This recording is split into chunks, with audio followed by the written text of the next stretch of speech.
For years, Catholics have debated one question that refuses to disappear. What is the real relationship between the Society of St. Pius X and the Catholic Church? Some say the answer is obvious, others insist the story is far more complicated.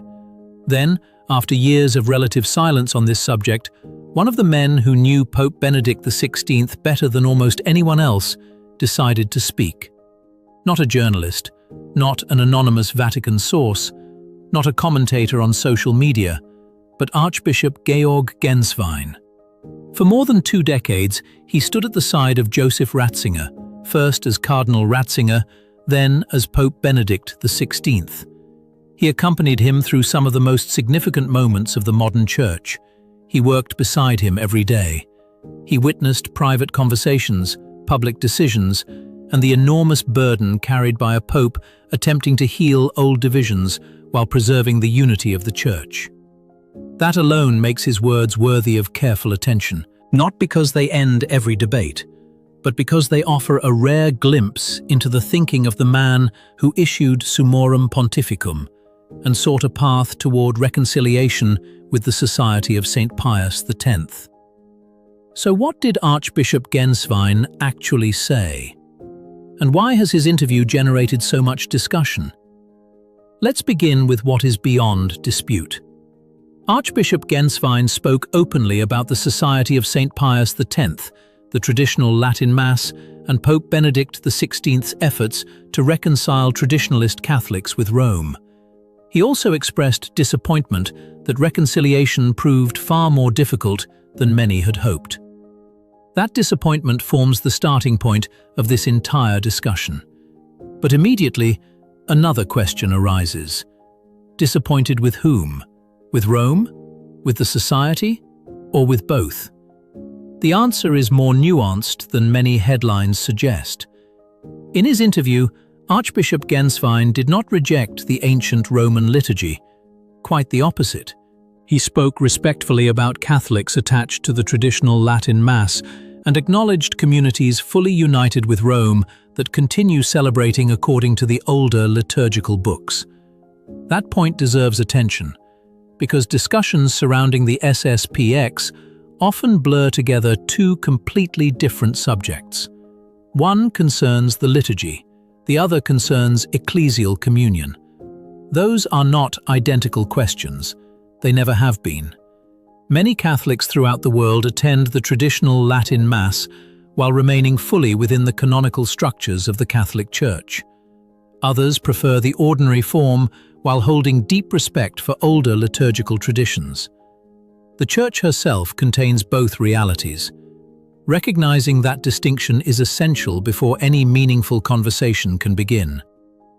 Now let us consider another question. If Archbishop Ganswein appreciates the ancient liturgy, why does he express concern regarding the Society? His answer centers less on the liturgy itself than on the question of unity. Throughout Benedict XVI's pontificate, one of the Holy Father's greatest hopes was to reduce divisions inside the Church. He repeatedly emphasized that preserving tradition and remaining in communion with the successor of St. Peter should not be viewed as opposing goals. Instead, he believed they belonged together. This vision shaped many of his decisions. In 2007, Summorum Pontificum expanded access to the traditional Latin Mass, describing the older form of the Roman Rite as a treasure that had never been juridically abolished. Many Catholics welcomed the document. Others expressed concerns. Yet Benedict's intention was clear. He hoped greater generosity regarding the liturgy would contribute to peace within the Church. Whether that hope was fully realized remains a matter of discussion. Some believe it encouraged reconciliation. Others argue that long-standing disagreements remained unresolved. History rarely provides simple answers. Now another important question appears: what happened when Benedict reached out to the Society of St. Pius X? This is one of the most significant chapters in the story.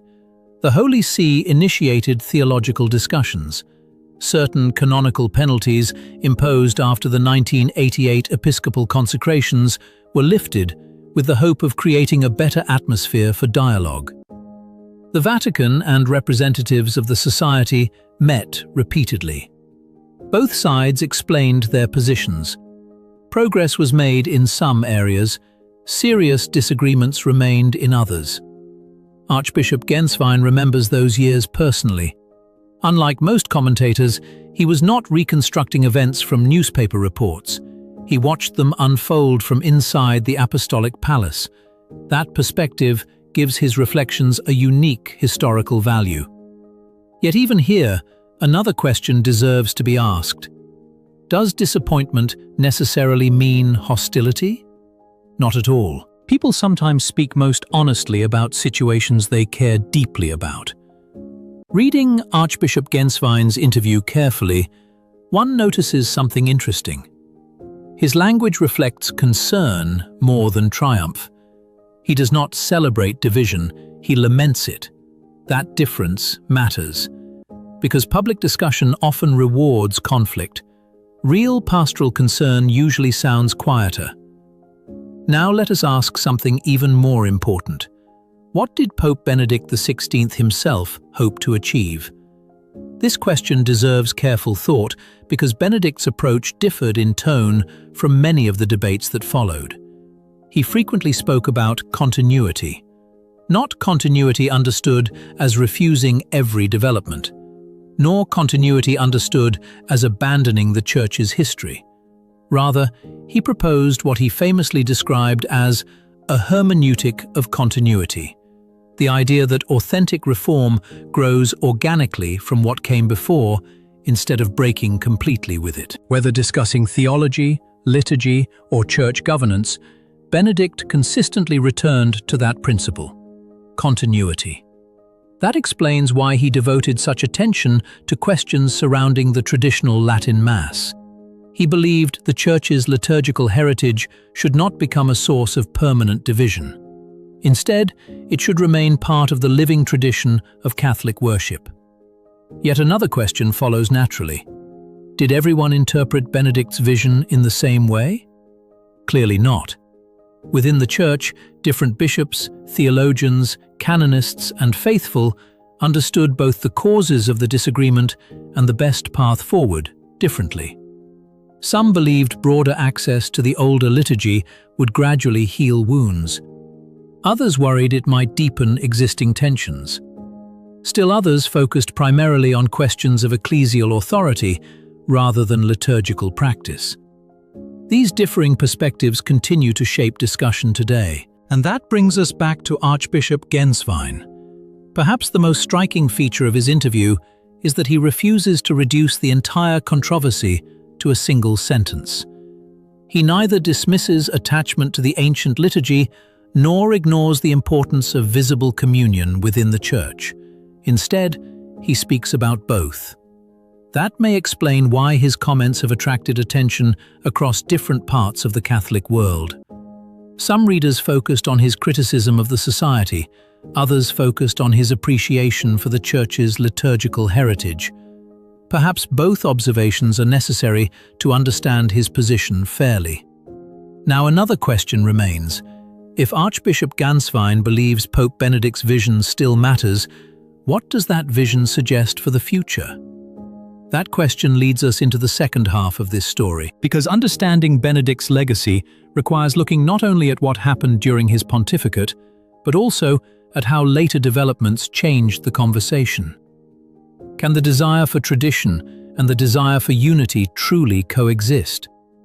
Can old wounds still be healed? And what lessons does Archbishop Ganswein believe Catholics should take from everything he witnessed firsthand during 2 decades beside Pope Benedict XVI? Those questions may ultimately be the most important of all. The more carefully one studies Archbishop Georg Ganswein's interview, the more one realizes that it cannot be reduced to a single headline. Some readers came away convinced that he had delivered a sharp rebuke to the Society of St. Pius X.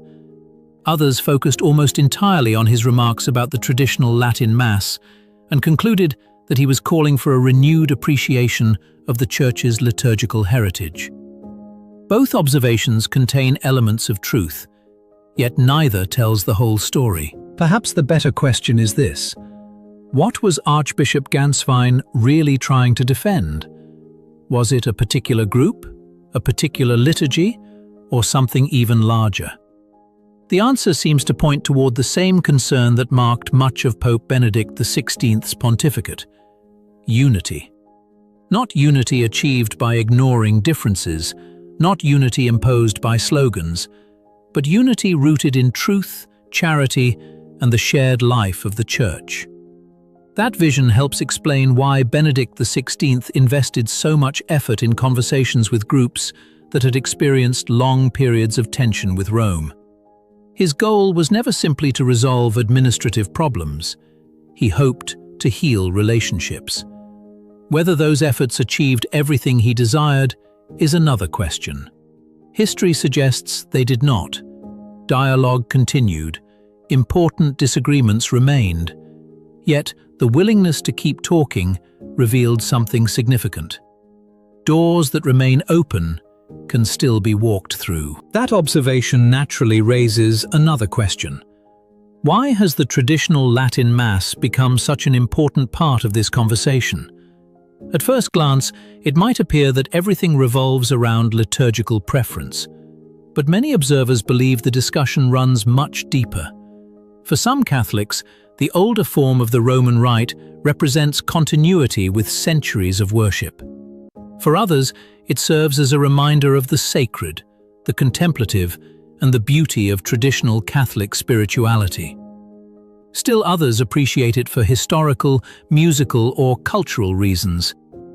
None of those motivations automatically determines a person's relationship with the Church. That distinction is important, because public debate often assumes that anyone who values older liturgical forms must also hold identical theological or canonical views. Reality is rarely so simple. Within the Catholic Church today are communities fully in communion with Rome that celebrate according to the older liturgical books. There are also countless Catholics who ordinarily attend the ordinary form while maintaining deep respect for the Church's liturgical history. The existence of both realities reminds us that liturgical preference alone cannot answer every question surrounding ecclesial communion. That brings us back to Archbishop Ganswein. One of the most striking features of his interview is his refusal to reduce the issue to opposing camps. He does not speak as though every concern raised by traditional-minded Catholics should be dismissed.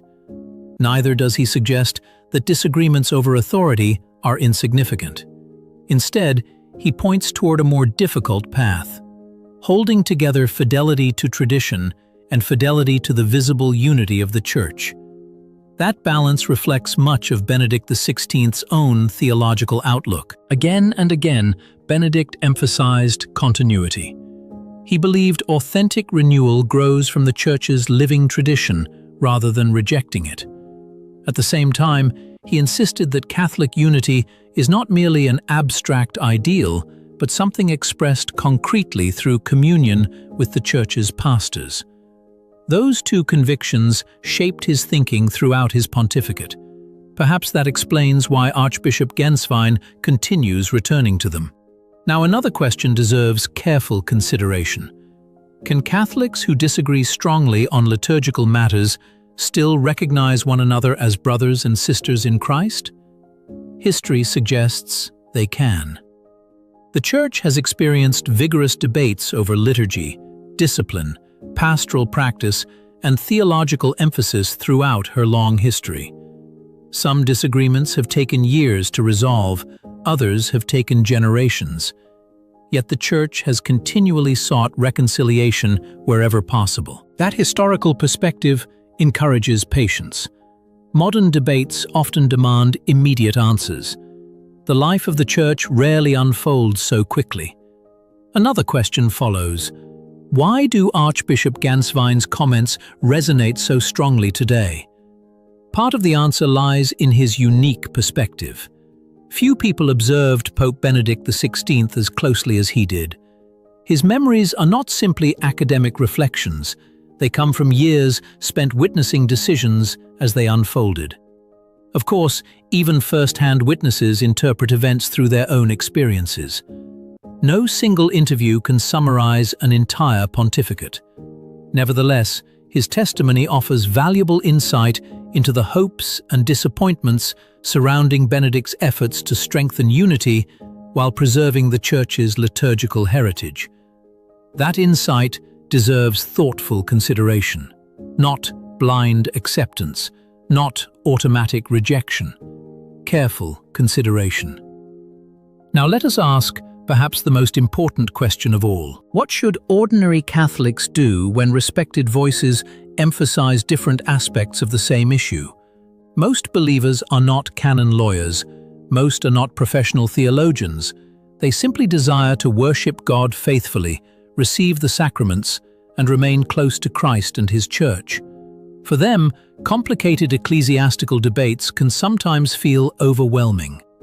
Perhaps the best starting point is the one repeatedly encouraged by the Church herself. Remain rooted in prayer. Study authentic Church teaching. Listen carefully before reaching conclusions. Avoid reducing complex realities to slogans. And remember that charity remains essential even during disagreement. That advice may sound simple. In practice, it is often difficult, especially when emotions run high. Yet history repeatedly shows that careful listening serves the Church better than hasty judgments. Another lesson also emerges from Archbishop Ganswein's reflections. Division carries real human consequences. Behind every public controversy stand priests, families, religious communities, and ordinary faithful who sincerely desire to follow Christ. Many experience genuine confusion when respected Church leaders emphasize different concerns. Some fear losing treasured traditions, others fear weakening ecclesial unity. Still others simply long for peace. Recognizing those human realities encourages humility. It reminds us that these discussions are not merely theoretical, they affect real lives. As we step back from the details, an interesting pattern appears. Archbishop Ganswein's interview is less about revisiting old arguments than about recovering a certain way of approaching them. A way marked by patience, by historical memory, by respect for the Church's tradition, and by hope that unity remains possible even after years of disagreement. Whether every observer shares his conclusions is another matter, but his perspective invites Catholics to resist simplistic narratives. Perhaps that invitation is one of the most valuable parts of his testimony. The Church's history is rarely a story of easy answers. It is often a story of perseverance, of continued dialogue, of difficult conversations carried out with the hope that truth and charity will ultimately prevail together. As the discussion surrounding the Society of St. Pius X continues, those principles remain just as relevant today. The future has not yet been written. Conversations may continue. New developments may emerge. Different popes and bishops may approach familiar questions in different ways. Yet one reality remains unchanged. The Church continues seeking both fidelity to her apostolic tradition and visible unity among the faithful. Those goals need not be enemies. Archbishop Ganswein's reflections remind us that preserving the Church's rich heritage and strengthening ecclesial communion have long been viewed by many within the Church as complementary rather than competing aspirations. Whether one agrees with every aspect of his perspective or not, his interview encourages something increasingly rare in our age: to slow down, to listen carefully, to distinguish established facts from interpretation, and to approach difficult questions with both conviction and humility. Perhaps that is the most enduring lesson. Not that every controversy can be resolved immediately, but that serious questions deserve serious reflection, and that authentic Catholic conversation is strongest when it seeks understanding before victory. Before we conclude, we'd like to hear from you.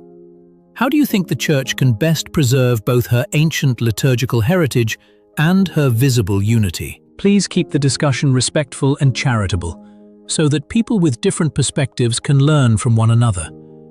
If you found this exploration helpful, consider subscribing for more thoughtful documentaries on Catholic history, theology, and the life of the Church. Thank you for watching, and may God bless you.